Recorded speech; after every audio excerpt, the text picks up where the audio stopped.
உங்க அப்பா கைது செய்யும் பொழுது நீங்க ஓடுனீங்களே, அப்படியா ஓடணும்? நாங்க கலைஞர் கைது செய்யப்படும் பொழுது யார் ஓடினார்? திமுக வரலாறு தெரியுமா? கலைஞர் கைது செய்யப்படும் சொந்த மகன் ஓடினார்.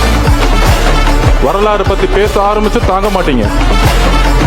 ஊர்ல இல்ல, நான் வீட்டுக்குள்ள இருக்காங்க நினைச்சிட்டேன். நான் வந்து இல்ல அப்பா வீட்டுல உள்ள தூங்கிட்டு இருக்காங்க, போயிட்டு காலையில வாங்க. இல்ல எழுப்புங்க, அரெஸ்ட் பண்ண ஆகணும், அரெஸ்ட் பண்ண சொல்லிட்டாங்க. அப்புறம் போய் உள்ள போய் அம்மாட்ட போய் இந்த மாதிரி போலீஸ் வந்திருக்கு, அப்பா அரெஸ்ட் பண்ணணும்னா அப்பதான் ஊர்ல இல்லையா? ஐயா அப்பா ஊர்ல இல்லையா? நான் அப்பா உள்ள இருக்கான்னு சொல்லிட்டு வந்துட்டேன். அவனை நான் சொல்ல நம்பிட்டாங்க போலீஸ். அதனால வீட்டுக்குள்ள வந்து சர்ச் பண்ணி அவர் ஷூராக்கெல்லாம் வந்து பார்த்தாங்க, அப்பா அதுல ஒழிஞ்சிட்டு இருக்காரு. அப்பாவை கைது பண்ணிட்டு போறாங்க, ஊரே அங்க நிக்குது. வீட்டுல என்ன பண்றீங்க? நம்மை கைது செய்துவிட போகிறார்கள் என்று சாலை மார்க்கமாக பெங்களூருக்கு தப்பி சென்றார். அந்த நேரத்துல அந்த நைட்ல ஆமா பெங்களூர் தப்பிச்சு போயிட்டு ஆமா போயிட்டாரு.